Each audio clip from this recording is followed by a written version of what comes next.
마태복음 17장 1절에서 13절까지 말씀 한 절씩 교독하겠습니다. 여세 후에 예수께서 베드로와 야고보와 그 형제 요한을 데리시고 따로 높은 산에 올라가셨더니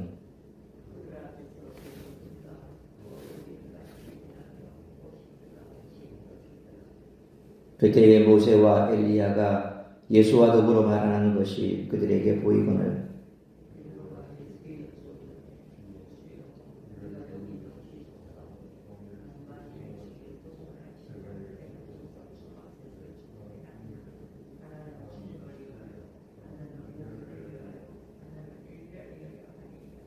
말할 때에 호련히 빛난 구름이 그들을 덮으며 구름 속에서 소리가 나서 이르시되 이는 내 사랑하는 아들이요 내 기뻐하는 자니 너희는 그의 말을 들으라 하시는지라.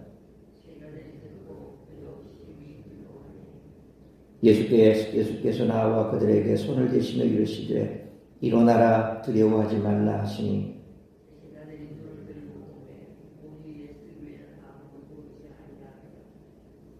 그들이 산에서 내려올 때에 예수께서 명하여 이르시되 인자가 죽은 자 가운데서 살아나기 전에는 본 것을 아무에게도 이르지 말라 하시니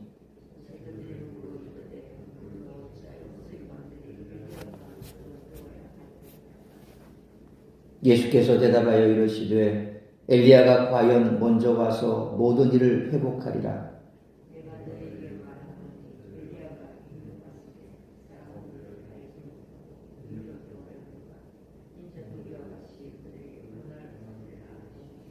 (13절) 같이 읽습니다. 그제서야 제자들이 예수께서 말씀하신 것이 세례 요한인 줄을 깨달으니라. 아멘. 앞선 16장 28절에서 예수님은 인자가 그 왕권을 가지고 오는 것을 말씀하셨는데 예수님이 산에서 영광스럽게 변화되신 오늘 본문 1절로 8절의 사건이 이를 확증해 줍니다. 그리고 9절로 13절에서는 세례 요한이 바로 엘리야임을 알려주십니다. 예수님의 얼굴이 해같이 빛나며 옷이 빛과 같이 휘어진 이 변화산 사건은 그때의 의인들은 자기 아버지 나라에서 해와 같이 빛나리라는 13장 43절 말씀과 같이 의인들이 하나님 나라에서 얻게 될 영광을 보여주는 사건입니다. 그러니까 우리가 이제 주님 재림하시고 모든 것이 완성될 때에 어떻게 변화될까?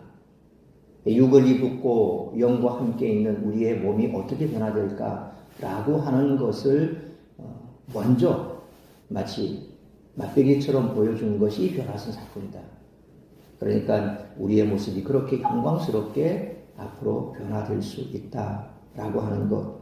그리고 또 13장 43절의 말씀처럼 그렇게 우리의 모습뿐만 아니라 모든 이들의 모습이 그렇게 바뀔 것을 우리에게 보여줌으로써 다시 한번 우리의 삶이 앞으로 이렇게 변화될 것이니 더 소망 가운데 살아야 하지 않나 하는 것을 볼 수 있습니다. 따라서 이 사건은 이스라엘을 대표해 이스라엘을 하나님의 나라로 끌어가시는 예수 그리스도의 메시아적 정체성을 확증해주는 사건이라고 합니다.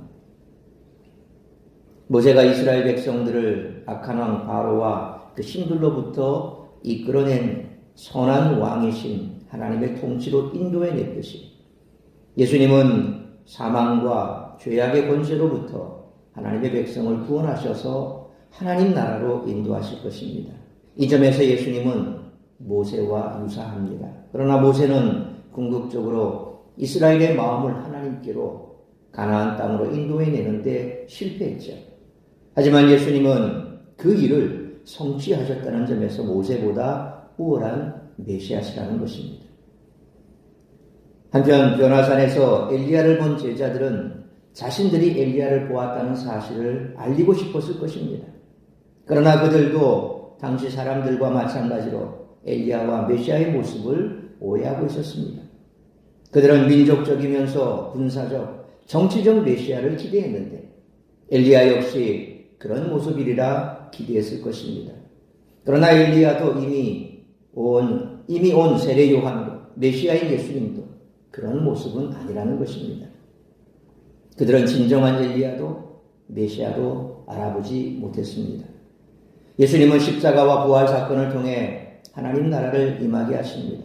당시 유대인들은 종말이 되면 메시아가 이스라엘을 대적하는 모든 악을 물리치고 하나님의 나라를 세울 것을 기대했습니다. 소위 정치적이고 군사적인 메시아를 기대했죠. 다시 말하면 이처럼 군사적이며 정치적인 메시아를 기대했지만 예수님은 그런 방식으로 일하지 않습니다. 예수님은 악의 세력에 의해 죽으셨다가 부활하시는 방법으로 악을 이기시고 하나님의 나라를 도래시킵니다. 사람들은 이를 깨닫지 못해 세례 요한과 메시아 예수님을 박해하고 죽인 것입니다. 앞달락에서 살펴본 것처럼 가이사랴 빌립보에서 예수님은 장차 십자가에서 죽으시고 부활하실 것을 제자들에게 예고하셨습니다. 그런데 당시 사람들의 생각에 십자가는 저주스럽고 비참한 죽음의 상징일 뿐이었습니다. 이에 예수님은 오늘 본문에서 십자가 뒤에 어떤 영광이 숨어 있는지를 세 제자에게 보이십니다. 따라서 이와 같은 오늘 본문의 말씀을 통해 우리들이 깨달아야 할 것은 첫째로 1절로 4절 말씀처럼 주님과 복음을 위해 현재당하는 고난도 기꺼이 감당할 수 있어야 한다는 것입니다.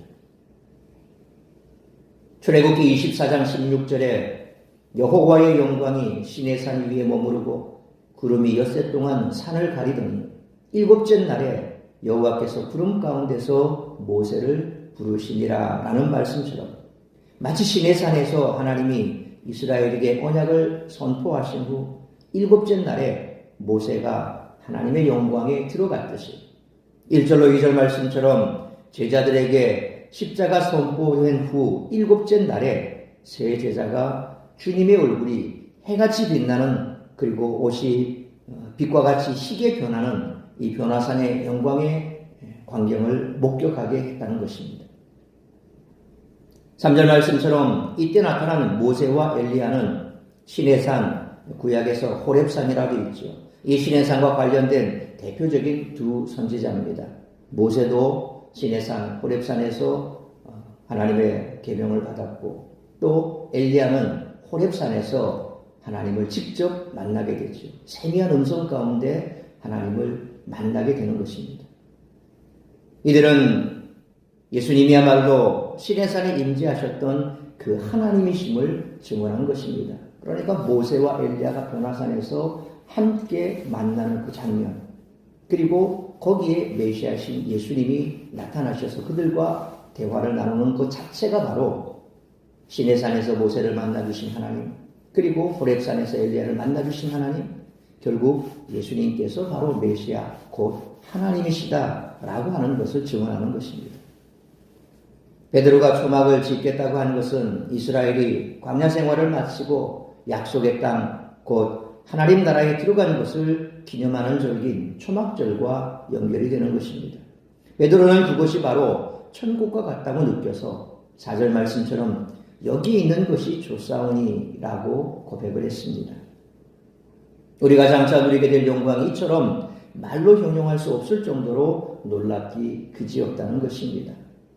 실제로 영이 살아있는 중생한 우리들에게는 그와 같은 영광의 나라가 우리 가운데 곧 임할 것임을 믿습니다. 그리고 우리가 그 가운데 곧 들어갈 것을 눈으로는 보지 못하지만 우리가 믿음으로 그것을 볼 수 있고 또 바라보며 살아가는 자들입니다. 그러나 영이 죽은 자들은 그것을 알지 못합니다. 그렇기 때문에 우리의 이 말들이 그들에게는 허무맹랑하게 보이겠죠. 그렇게 들릴 것입니다. 그러니 그들에게 아무리 우리가 그것을 설명하려고 해도 사실상 설명할 방법이 없습니다. 믿음이 있어야 보이는 것입니다. 믿음이 없는 그들에게 우리가 무엇을 보여줄 수 있겠습니까? 그래서 우리는 세상 가운데 때로 그들로 그것을 설명해 주지 못하니 안타깝지만 그들에게 믿음이 있어야 볼 수 있기에 우리는 인내해야 한다는 것입니다. 세상이 우리를 핍박하는 것 당연한 겁니다. 볼 수 없으니 핍박할 수밖에 없습니다. 믿을 수 없으니 우리를 대적할 수밖에 없다는 거죠.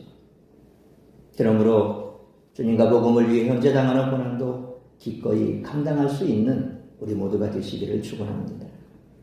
두 번째로 5절로 8절 말씀처럼 예수님만 바라보고 따라가야 한다는 것입니다. 베드로가 말하고 있을 때 하나님의 영광을 상징하는 구름이 그들을 덮었고 예수님이 세례 요한에게 세례를 받으셨을 때 하늘에서 들려왔던 3장 17절의 말씀이 다시 들리는데 이번에는 5절 말씀처럼 너희는 그의 말을 들으라 라는 명령이 더해집니다. 제자들이 예수님의 권세에 순복하라는 명령을 받은 것입니다. 예수님은 6절로 7절 말씀처럼 하나님의 임재로 두려워하는 제자들에게 손을 대시며 두려워하지 말라고 안심시키십니다. 이는 제자들이 본 것이 환상이 아니라 실제로 일어난 사실이었음을 보여줍니다. 그리고 8절 말씀처럼 제자들이 눈을 들어보니 모세와 엘리야는 사라지고 예수님만 계셨습니다. 구약을 상징하는 모세와 엘리야는 예수님 뒤로 사라졌기에 이제 제자들이 바라봐야 할 대상은 오직 예수님뿐이라는 것입니다. 그러므로 예수님의 제자로서 예수님이 무슨 말씀을 하시든지 어디로 인도하시든지 예수님만 바라보고 기꺼이 따라가는 우리 모두가 되시기를 축원합니다. 세 번째로 9절로 13절 말씀처럼 하나님의 은혜가 아니면 진리가 눈앞에 있어도 깨닫지 못한다는 것입니다. 예수님은 9절 말씀처럼 십자가 사역을 성취하기 위해 부활 이전에는 요나산 사건을 다른 이에게 알리지 말라고 당부하십니다. 아직 예수님의 때가 아니고 제자들의 이해가 아직 온전하지 않았기 때문입니다. 제자들은 말라기 3장 1절, 4장 5절 그리고 오늘 본문 10절 말씀처럼 엘리야가 그리스도보다 먼저 오리라는 말씀에 대해 예수님께 질문합니다. 11장 14절 말씀처럼 이미 예수님이 세례 요한이 엘리야로 왔음을 분명히 말씀하셨는데도 깨닫지 못했던 것입니다. 제자들은 13절 말씀처럼 엘리야가 이미 왔고 사람들이 그를 임의로 대우했다는 말씀을 듣고서야 세례 요한이 엘리야였음을 깨닫습니다. 제자들 역시 12절 말씀처럼 세례 요한을 임의로 대우한 사람들처럼 그의 정체성을 깨닫지 못했습니다. 그러므로 우리 역시 하나님의 은혜가 아니면 진리가 눈앞에 있어도 깨닫지 못함을 인정하고 그래서 세상에 깨닫지 못하는 자들에 대해서 우리가 그들을 무시하거나 터부시할 것이 아니라 그들 역시도 영안이 가려져 있기 때문에 보지 못하고 깨닫지 못하기 때문에 그렇다고 인정하고 겸손히 주님의 인도하심을 따라 그들을 긍휼히 여기고 우리는 더욱더 주님만을 따라가는 그런 우리 모두가 되시기를 축원합니다. 사랑하는 성도 여러분, 예수님은 영광을 드러내심으로써 십자가의 길이 결코 패배가 아님을 드러내셨습니다. 우리를 구원하신 예수 그리스도의 영광은 사람들을 포용하는 권세자의 영광이 아니라 악하고 어리석은 죄인을 위해 고난을 당하시고 생명을 주신 영광입니다. 주님의 제자는 그 영광을 바라보며 주님이 가신 십자가의 길을 담대하게 따라가는 자들입니다. 그러므로 하나님의 은혜가 아니면 진리가 눈앞에 있어도 깨닫지 못함을 인정하고 겸손히 주님의 인도하심을 따라가야 할 뿐만 아니라 주님과 복음을 위해 현재 당하는 고난도 기꺼이 감당하기 위해 예수님이 무슨 말씀을 하시든지 어디로 인도하시든지 예수님만 바라보고 기꺼이 따라가는 우리 모두가 되시기를 주님의 이름으로 축원합니다. 기도하겠습니다. 걸어가신 아버지 하나님, 은혜와 사랑을 감사합니다. 오늘도 말씀으로 예배로 이 하루를 시작하게 하시니 감사합니다. 오늘도 우리에게 주신 말씀 우리가 가슴 깊이 새깁니다. 세상은 주를 알지도 못하고 그래서 주를 따르지도 아니하고 대적하고 핍박합니다.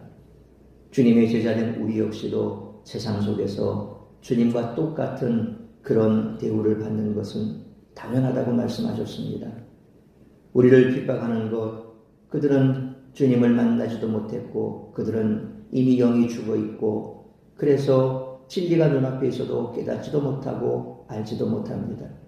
그러므로 우리를 핍박할 때 우리가 눈은 눈으로 이는 이로 대적할 것이 아니라 그들의 믿음 없음을 주님 앞에 고하며 인내하고 그들을 위해 기도한다면 때가 되매 구원받을 자는 반드시 하나님께서 그들을 구원해 주실 것입니다. 그때가 되면 그들도 우리와 똑같이 주의 영광을 보게 될 것입니다. 십자가가 때로 우리에게 고난이요 고통이기 때문에 우리는 그 십자가를 던지고 싶지만 그러나 그 십자가는 고통과 고난뿐만이 아니라 영광이라는 것입니다. 주님께서 십자가를 지시고 우리에게 이 영광을 우리에게 허락하신 것처럼 우리가 져야 할 그 십자가를 질 때에 우리를 통하여 주의 영광이 나타나게 될 것입니다. 오늘도 그저 주님께서 말씀하시던 그 말씀을 또 주님께서 인도하시는 그 길로 우리가 그저 묵묵히 순종하며 나아가는 그런 한 날의 삶이 되게 하여 주옵소서. 그럴 때에 그 끝에 반드시 주님께서 예비하신 영광이 우리에게 주어질 줄로 믿습니다. 오늘도 우리의 삶을 주님 손에 올려드립니다. 주께서 우리를 인도하시는 대로 기쁨으로 감사함으로 나아가게 하시고 특별히 아버지 하나님 우리의 사랑하는 가족들 가운데 또 이웃들 가운데 여전히 주님을 만나지 못했고 알지 못하기에 우리를 대적하는 자들이 있고 또 우리를 아프게 하는 자들이 있지만 그들도 주를 만나면 우리와 똑같은 영광을 보게 될 줄 믿습니다. 그들을 구원하여 주시기 원합니다. 주님께 우리의 생명까지라도 내어줄 수 있는 긍휼의 마음을 주시고 그들을 사랑하는 마음을 주시고 그리하여 하나님의 미랄처럼 죽어짐으로 말미암아 그들이 주께로 돌아오는 영광을 볼 수 있도록 인도하여 주옵시고 오늘도 우리의 삶을 주님 손에 올려드립니다. 주께서 우리를 인도하시는 대로 오늘도 나를 통하여 이루고자 하는 놀라운 하나님의 뜻만이 이루어지기를 간절히 빌고 소원하오며 이 모든 말씀 우리 주 예수 그리스도의 이름으로 기도하옵나이다. 아멘.